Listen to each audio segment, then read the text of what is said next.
we have all of our ground meat browning really nicely in the skillet. This is just a mixture of Jimmy Dean breakfast sausage as well as some ground deer meat. Now, you don't have to use ground deer meat by any means. You can use beef, you can use turkey, you can use chicken. I just really like to use ground deer in this because when it's ground up, you really can't taste the difference between that or beef, and it's also a lot leaner. So what we're gonna add to this is 2 medium onions and also 6 cloves of garlic. I know that sounds excessive, but it's chili, y'all. We gotta have the garlic.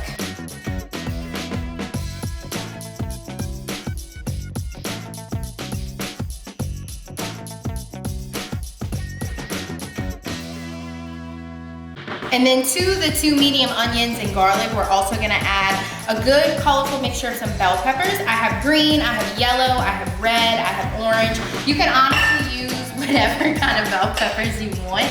I just really like to have some colorful ones just because it looks so festive, and colored bell peppers tend to be a little bit sweeter, so then you have that nice kind of sweetness to it. So I browned up the meat first just because I wanted to get it nice and brown, and I also wanted to render out some of the natural fat in the meat. I haven't added any oil or butter to this just because it really doesn't need it. If you're using like a really lean meat and just straight like turkey or ground deer or chicken, something that doesn't have any kind of added fat on its own, then I would use maybe like a little olive oil or butter. But with the mixture of the breakfast sausage, this is gonna have plenty fat on its own, so I didn't add any extra.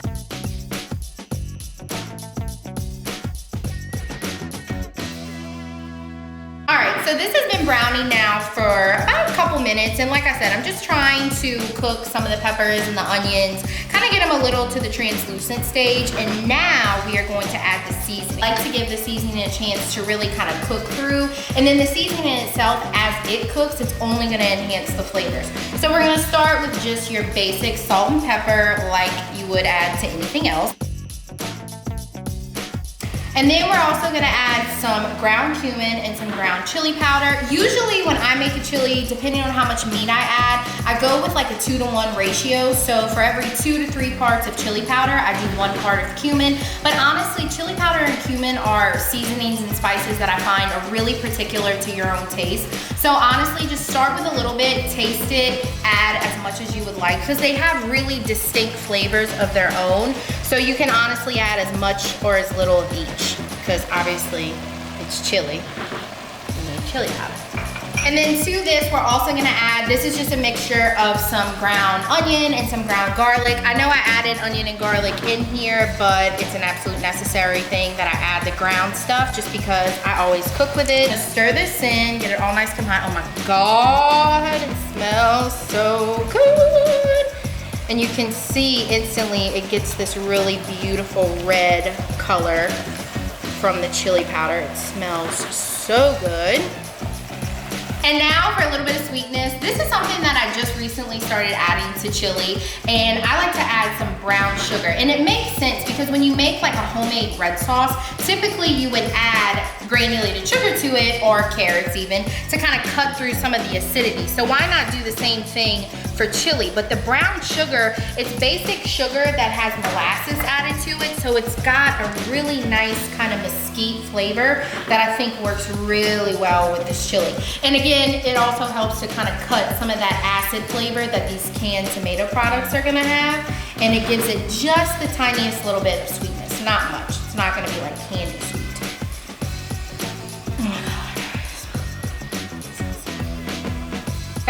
So we have all of our basic seasonings in. This is kind of where I like to have fun with it, with these seasonings. So here I have some chili lime seasoning mix. This is from Trader Joe's. It's a really, really fun, zesty kind of chili flavor. This is some 21 Seasoning Salute from Trader Joe's. This is just a great seasoning to add all around because it's got herbs, it's got garlic, it's got onion. It just is a great accompaniment for so many dishes. And then of course for a little heat, we have some red chili flakes here. You can add as much or as little of these as you want, especially when it comes to the chili flakes because they hot.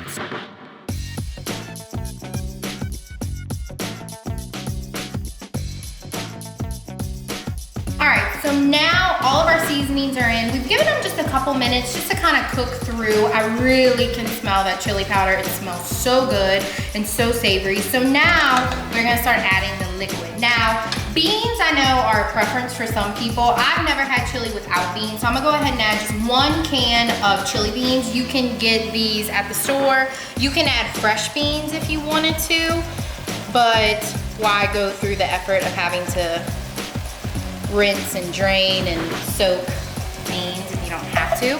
And then for the tomato part of this, we are gonna add 2 different types of canned tomatoes. We're gonna, of course, add rotel with some green chilies. This is a must. And then to that, we're also gonna add 2 cans. This is just regular diced tomatoes. You could add tomato puree, you can add tomato sauce. I like to use chopped or diced tomatoes in here.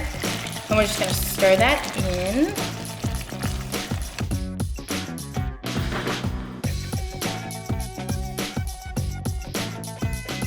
Okay, so we've got all of our tomato products in there, and now we're gonna add the good stuff. You don't have to add this if you want to, but I really just like the flavor that the beer gives. I love to cook with beer. Please ignore the lipstick marks on here.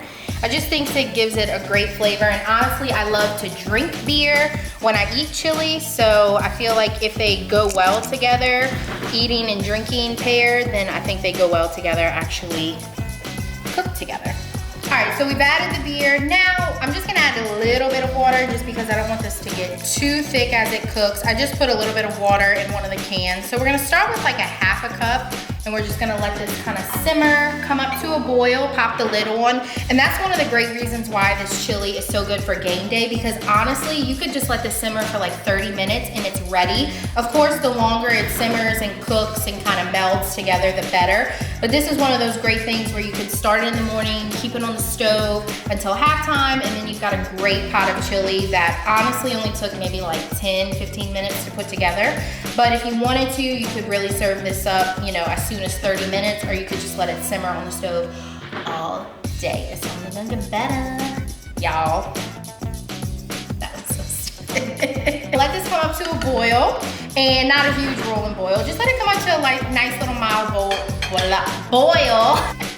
That beer's kicking in. Let it come up to a boil. We're gonna pop the lid on, turn it down to like low simmer, and like I said, a minimum of like 30 minutes to an hour if you can, and then it's gonna be ready to go. So excited. Okay, let's pop the lid on.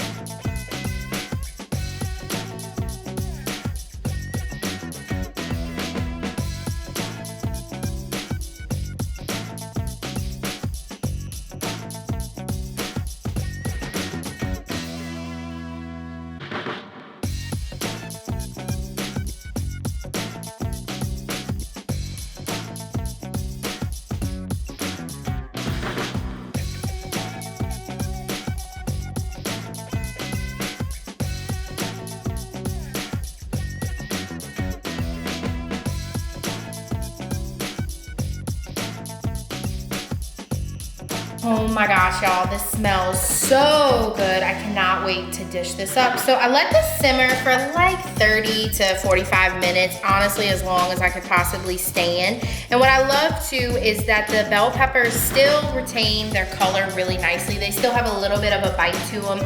They're not too soft and mushy yet, which I really prefer. And then honestly, this is where you can get creative with it. You can top it with whatever you like. I just have here some sour cream, some green onions, some red onions, some cheese, and a little avocado. I really like the creaminess that the avocado gives, and it kind of helps cool it off. But you can honestly just top it with whatever, and you will score big, y'all, with this chili. And you can make a big spread with it. You can put it all out. Everybody can help themselves, and it is so yummy. So I hope y'all enjoy. Go team, and